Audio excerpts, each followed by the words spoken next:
मित्रों, CBSE board की class 10th की जो सामाजिक विज्ञान की पुस्तक है, इतिहास विषय में जो दो मुख्य अध्याय हैं, एक भारत में राष्ट्रवाद और दूसरा है भूमंडलीकृत विश्व का बनना। इन दोनों अध्यायों के ऊपर वर्ष 2023 में क्या संभावित प्रश्न हो सकते हैं और क्या महत्वपूर्ण प्रश्न हैं जो एमसीक्यू के रूप में पूछे जाने हैं, तो उनसे संबंधित वो सारे वन लाइनर क्वेश्चंस हम आज आपको बतलाने जा रहे हैं। उनको आप ध्यान से सुनिएगा क्योंकि ये कमिंग एग्जाम में मोस्ट प्रोबेबली पूछे जाने वाले प्रश्न हैं और ये प्रश्न ऐसे हैं, यदि आप इसमें गलती करते हैं तो सीधे 1 मार्क्स आपका डिडक्ट होता है। तो इसको आप जल्दी से देखें और कौन कौन से प्रश्न हैं उनको मेमोराइज करने की, समझने की कोशिश करें। और हाँ, एक चीज़ मैं कहना चाहूँगा, इन प्रश्नों को याद करने का जो सबसे बढ़िया तरीका है वो अपने मित्रों के साथ डिस्कशन, मित्रों के साथ इसे डिस्कशन करेंगे, वो सारे फैक्ट्स और फिगर्स हमेशा के लिए याद हो जाएंगे। आइए फिर जल्दी से चलते हैं। पहला अध्याय है हमारा भारत में राष्ट्रवाद।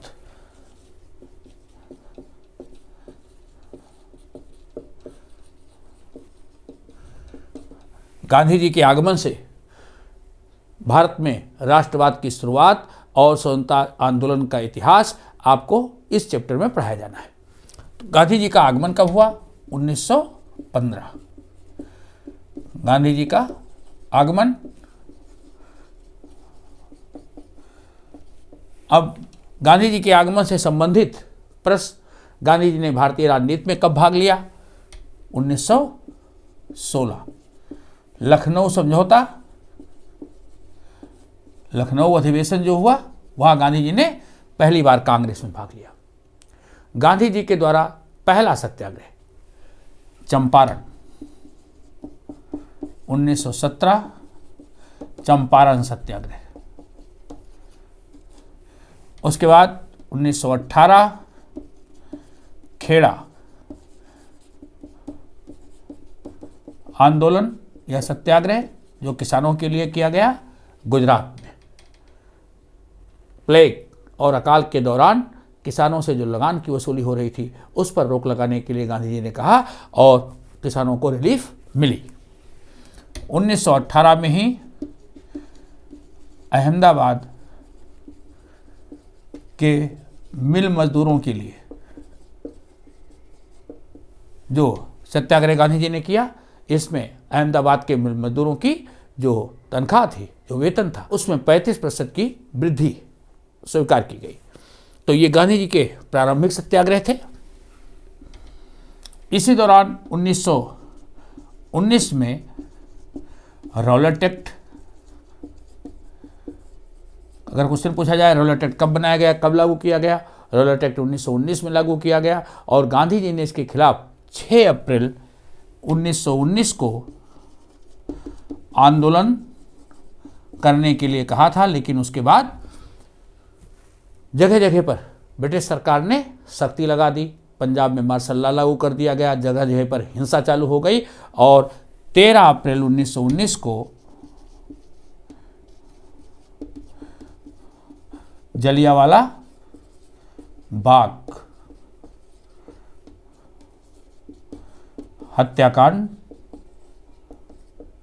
जलियांवाला बाग मैसेकर 13 अप्रैल 1919 को हुआ। ओके, तो ये प्रश्न उसी से निकलते चले जा रहे हैं जो फैक्ट्स या डेट्स के बारे में आपसे पूछा जा सकता है। 1919 में जलियांवाला बाग हत्याकांड हुआ। उस भारत सरकार अधिनियम की समीक्षा करनी थी कि भारतीय उसमें क्या बदलाव चाहते और उसके आधार पर नए कानून बनाने थे। मॉन्टेग्यू चेम्सफोर्ड सुधार की समीक्षा करने के लिए एक आयोग आया था, लेकिन चूंकि इसमें सभी सदस्य अंग्रेज थे, इसको व्हाइट मैन्स कमीशन भी कहते थे। भारतीयों की मांग थी कि इसमें कुछ सदस्य भारतीय रखे जाए, लेकिन जब ब्रिटिश सरकार ने इस मांग को नहीं माना तो साइमन कमीशन भारत के जिन जिन शहरों में गया, इसको विभिन्न शहरों में जाकर के भारत के लोगों से, भारत की राजनीतिक पार्टी के नेताओं से वार्ता करनी थी, तो लोगों ने इसका विरोध किया। साइमन गो बैक के नारे लगाए, काले झंडे दिखाए, लोगों ने काली पट्टियाँ बांधी और साइमन कमीशन का विरोध कर रहे जो प्रदर्शन थे, इन्हीं प्रदर्शनों में लाहौर में जो प्रदर्शन हो रहा था उसमें नेतृत्व कर रहे थे लाला लाजपत राय, जिनको पंजाब केसरी के नाम से जानते थे। पंजाब केसरी लाला लाजपत राय को पुलिस ने इतनी लाठियां बरसाई उनके ऊपर कि जिससे वो चोटिल हो गए और उनकी मृत्यु हो गई। तो एक बड़े नेता का देहावसान इस घटना के कारण हो गया। पूरे भारत में इसके खिलाफ बड़ा आक्रोश व्याप्त हो गया। साइमन कमीशन से किसी ने बात नहीं की। साइमन कमीशन जैसे तैसे गया, उसने अपनी रिपोर्ट भी ब्रिटिश सरकार को दे दी, लेकिन ब्रिटिश सरकार ने उस रिपोर्ट को वैधानिक नहीं माना और इसके लिए फिर भारत के लिए नियम बनाने के लिए उसने 3 गोलमेज सम्मेलनों का आयोजन किया। पहला गोलमेज सम्मेलन फर्स्ट 1930, दूसरा 31, तीसरा 32, ये 3 गोलमेज सम्मेलन हुए।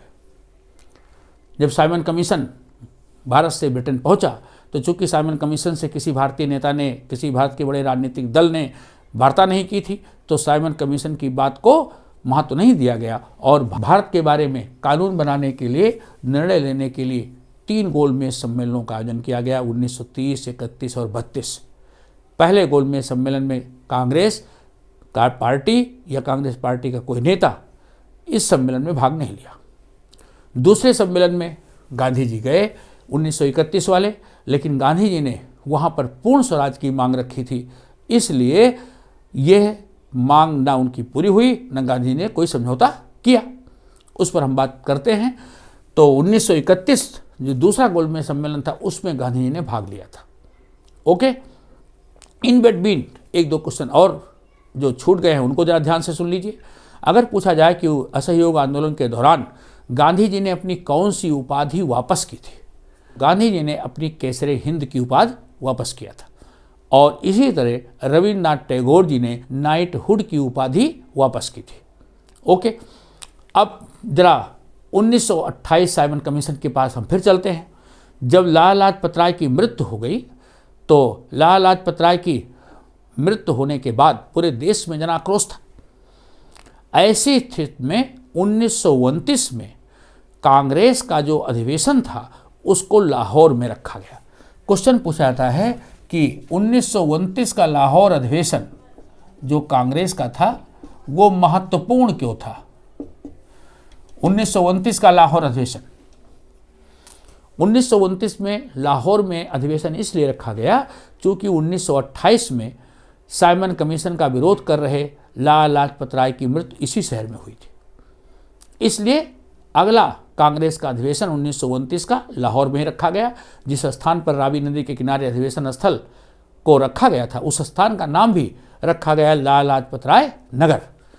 और 1929 का लाहौर अधिवेशन ऐतिहासिक इसलिए था क्योंकि इस अधिवेशन में पहली बार कांग्रेस का अध्यक्ष युवा चुना गया।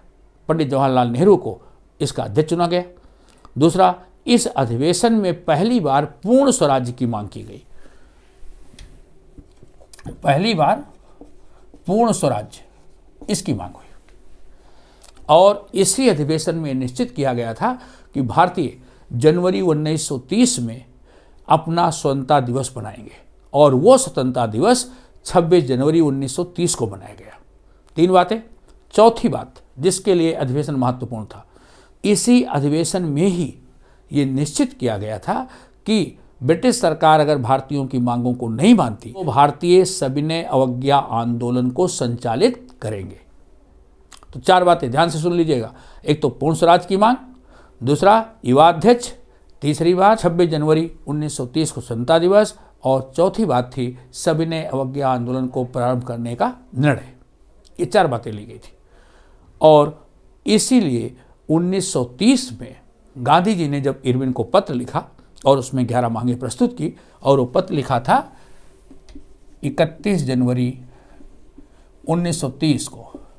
उस पत्र में 11 मांगे थी। गांधी जी ने तत्कालीन गवर्नर जनरल लॉर्ड इरविन को पत्र लिखा जिसमें 11 मांगे प्रस्तुत की गई और उन 11 मांगों को पूरा करने का समय दिया गया था 11 मार्च 1930। ध्यान दें, 11 मार्च 1930 तक जब लॉर्ड इरविन ने उन मांगों को पूरा नहीं किया तो 12 मार्च को गांधी जी ने अहमदाबाद स्थित साबरमती आश्रम से अपने 78 सहयोगियों के साथ दांडी के लिए निकल पड़े। उसमें बहुत सी मांगें थी, जैसे कि लगान की दरों को कम करना, विभिन्न प्रकार के करों को समाप्त करना, सबसे प्रमुख मांग थी नमक पर लगाए जाने वाले कर को समाप्त करना। तो नमक एक ऐसा मुद्दा था जो आम जनता से जुड़ा हुआ था, इसलिए गांधी जी ने इस विषय को चुना, साल्ट टैक्स। और साल्ट टैक्स का विरोध करने के लिए उन्होंने साबरमती से दांडी तक की 240 मील की यात्रा चालू कर दी। 12 मार्च को ये चले। 6 अप्रैल 1930 को अपने लाखों सहयोगियों के साथ इन्होंने पहुंच करके नमक कानून को तोड़ा। तो इस प्रकार सविनय अवज्ञा आंदोलन की शुरुआत दांडी से हुई। ओके, दांडी यात्रा तो प्रारंभ हुई साबरमती आश्रम से, यहाँ चीज को ध्यान रखिएगा। अगर क्वेश्चन पूछा जाता है सविनय अवज्ञा आंदोलन की शुरुआत कहाँ से हुई, तो दांडी, 6 अप्रैल। ओके, सविनय अवज्ञा आंदोलन और असहयोग आंदोलन में यही अंतर था। असहयोग आंदोलन में ब्रिटिश सरकार के नियमों का विरोध किया गया, लेकिन सविनय अवज्ञा आंदोलन में ब्रिटिश सरकार के नियमों का उल्लंघन किया गया, उन कानूनों को तोड़ा गया। ओके, सविनय अवज्ञा आंदोलन भी बड़ा ऐतिहासिक आंदोलन था। इस आंदोलन में पहली बार महिलाओं ने आंदोलन में सहभागिता की, और दूसरी बात, ब्रिटिश समाचार पत्र, विदेशी मीडिया, टाइम्स मैगजीन, उन सब में सविनय अवज्ञा आंदोलन की जो खबरें थी वो प्रमुखता से छापी गई, और गांधी एक प्रकार से अंतर्राष्ट्रीय नेता बन गए। तो विदेशी मीडिया की कवरेज भी एक बड़ी महत्वपूर्ण देन थी, जिसके लिए सविनय अवज्ञा आंदोलन को जानते हैं। तो गांधी जी के द्वारा 1930 में सविनय अवज्ञा आंदोलन चलाया जा रहा था, इसीलिए 1930 में पहले गोलमेज सम्मेलन में कोई भी कांग्रेस का प्रतिनिधि भाग लेने नहीं पहुंचा। ओके, 1930 में सविनय अवज्ञा आंदोलन के दौरान लाखों लोगों की गिरफ्तारियां हुई। पहला गोलमेज सम्मेलन असफल हो गया कांग्रेस के न होने से। कांग्रेस चूंकि भारत की सबसे बड़ी पार्टी थी और कोई भी इसका प्रतिनिधि पहले गोलमेज सम्मेलन में नहीं पहुंचा, तो वहां कोई निर्णय नहीं लिया जा सका। 1931 में दूसरा गोलमेज सम्मेलन रखा गया, लेकिन उसके पहले ब्रिटिश सरकार ने भारत स्थित गवर्नर जनरल के ऊपर ये दबाव बनाया कि वो गांधी जी से मिलें और गांधी जी को, कांग्रेस को इस बात के लिए तैयार करें कि 1931 में दूसरा गोलमेज सम्मेलन में वो जरूर भाग लें। गांधी और इरविन के बीच एक पैक्ट हुआ। क्वेश्चन पूछते हैं गांधी इरविन पैक्ट क्या था और कब हुआ। Gandhi Irwin pact 1931, Gandhi Irwin pact 1931 में हुआ, 1931 में। और इस समझौते में निश्चित किया गया था कि गांधी जी सविनय अवज्ञा आंदोलन को बंद करेंगे और गोलमेज सम्मेलन में भाग लेने लंदन जाएंगे।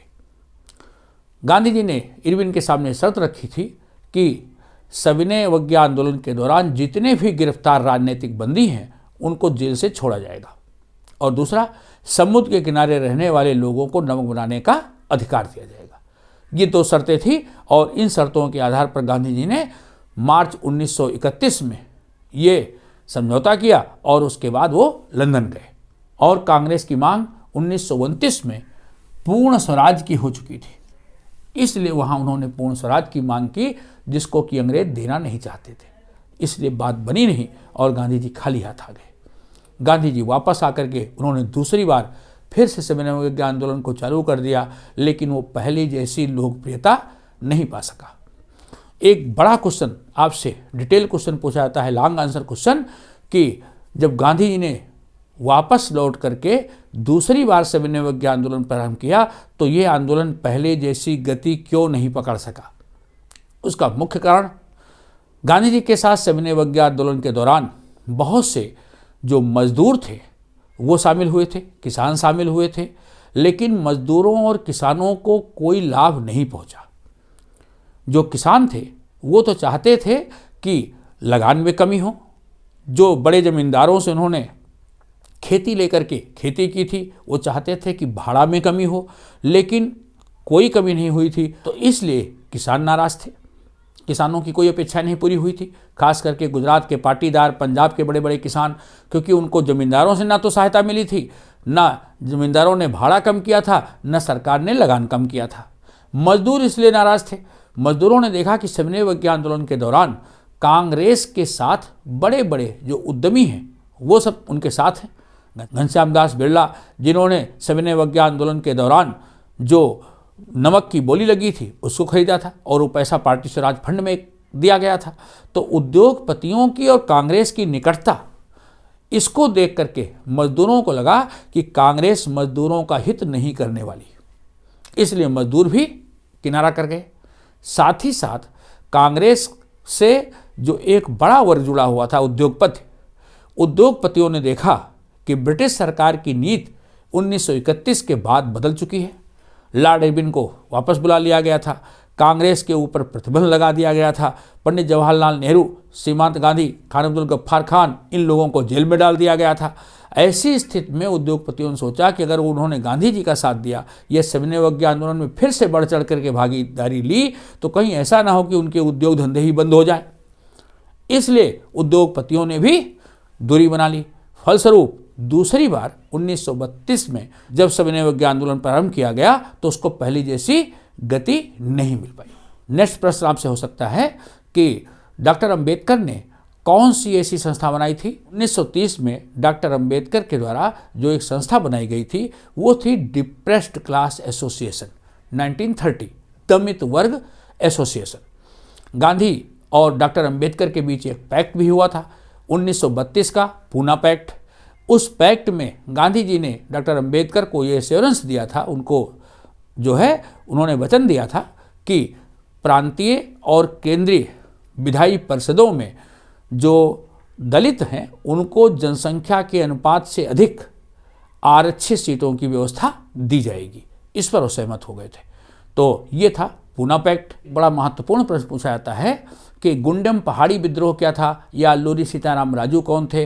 अल्लूरी सीताराम राजू आंध्र प्रदेश के गुंडम पहाड़ी क्षेत्र के वो एक कबीलाई सरदार थे जिनके के द्वारा गुंडम पहाड़ी क्षेत्र के कबीलों को संगठित करके ब्रिटिश सरकार के खिलाफ एक गुरिल्ला युद्ध चालू किया गया। लोग मानते थे कि अल्लूरी सीताराम राजू के पास अलौकिक शक्तियां हैं, बहुत चमत्कारी शक्तियां हैं और ब्रिटिश सरकार की गोलियां भी उनका कुछ नहीं कर सकती। अल्लूरी सीताराम राजू लोगों को जो सामाजिक बुराइयां थी उनसे दूर रहने के लिए कहते थे। यद्यपि महात्मा गांधी के अनुयायी थे लेकिन महात्मा गांधी जी की अहिंसा की नीति के समर्थक नहीं थे। ये गुरिल्ला युद्ध करते थे, तीर धनुष लेकर के पुलिस के ठिकानों के ऊपर, ऐसी सरकारी इमारतों के ऊपर इनके साथी और ये हमला बोलते रहते थे। ब्रिटिश सरकार ने इनको गिरफ्तार कर लिया और 1924 में इनको फांसी दे दी गई। तो इस प्रकार गुंडम पहाड़ी क्षेत्र में इन्होंने आदिवासी लोगों को संगठित करके ब्रिटिश सरकार के समानांतर एक बहुत दिनों तक लंबी छापामार युद्ध को संचालित किया। इसी तरह क्वेश्चन एक और पूछा जाता है, इनलैंड इमिग्रेशन एक्ट क्या था? अंग्रेजों के शासनकाल के दौरान भारत में जो बागानी उद्योग थे, खास करके चाय के बागान, उन पर ब्रिटिश जो बड़े बड़े उद्योगपति थे उनका अधिकार था। जो ये बागान मालिक थे ये भारत के आंतरिक प्रदेशों से जैसे उत्तर प्रदेश और बिहार से बड़े मात्रा में मजदूरों को अनुबंध के अंतर्गत ले जाकर के उनको बंगाल और असम के चाय के बागानों में काम कराते थे।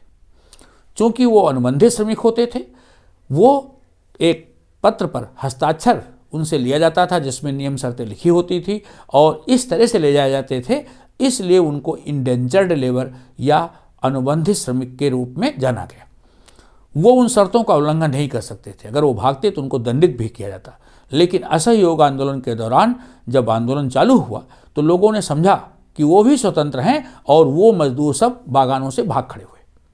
लेकिन उस समय यातायात के साधनों का अभाव था, जगह जगह पर चूँकि जो ऐसे स्टीमर्स आते थे वो हड़ताल हो रखी थी, वो आ नहीं सके, रास्ते में ही पकड़े गए और ब्रिटिश उद्योगपतियों के द्वारा, पुलिस के द्वारा उनको फिर से मारपीट करके बागान में ले जा करके फिर से उनको रहने के लिए बाध्य कर दिया गया। इसी प्रकार असहयोग आंदोलन के दौरान किसानों ने भी विद्रोह किया था। उस पर क्वेश्चन पूछा जाता है कि अवध में किसान सभा का गठन कब हुआ? अक्टूबर 1920 में अवध में किसान सभा का गठन हुआ और इसके पीछे दो बड़े नाम थे, बाबा रामचंद्र और पंडित जवाहरलाल नेहरू।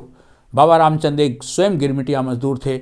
जो राष्ट्रवादी धारणा है उसमें सबका योगदान है और राष्ट्रवादी धारणा में केवल वो लोग जो आंदोलन में भाग ले रहे थे उन्हीं का योगदान नहीं था। ऐसे बहुत से लोग जो पर्दे के पीछे भी काम कर रहे थे, चाहे ऐसे लेखक हों, चाहे ऐसे कलाकार हों, जैसे भारत माँ की तस्वीर बना करके एक चित्रकार के रूप में राष्ट्रवादी भावना को जागृत करने का काम किसने किया? क्वेश्चन पूछा जाएगा कि भारत माँ की पहली तस्वीर किसने बनाई?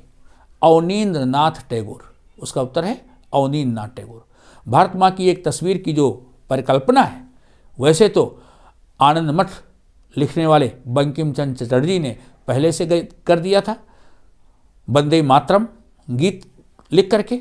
उस कल्पना को साकार रूप दे करके उसका चित्र बनाने वाले अवनींद्रनाथ टैगोर थे। इस अध्याय पर दूसरे महत्वपूर्ण प्रश्नों में से एक प्रश्न पूछा जाता है कि फोक लोर्स ऑफ सदर्न इंडिया नाम की पुस्तक किसके द्वारा लिखी गई? ये पुस्तक नटेशा शास्त्री द्वारा लिखी गई और दक्षिण भारत के जो लोकगीत हैं उन लोकगीतों को 4 वॉल्यूम में कंपाइल किया गया। 4 वॉल्यूम में पुस्तक प्रकाशित हुई और बंगाल के जो लोकगीत हैं उनके लेखक हैं रविन्द्रनाथ टैगोर जी। रविन्द्रनाथ टैगोर जी ने उसको पुस्तक का आकार दिया। और इसी तरह 1921 में भारत का जो ध्वज बनाया वो महात्मा गांधी जी ने बनाया। इसको स्वराज का झंडा कहा गया और इसमें सफ़ेद, लाल तथा हरा 3 रंगों का प्रयोग किया गया था और इसके बीच में चरखा को रखा गया था। तो इस प्रकार ये कुछ क्वेश्चंस हैं जो इस चैप्टर पर पूछे जा सकते हैं।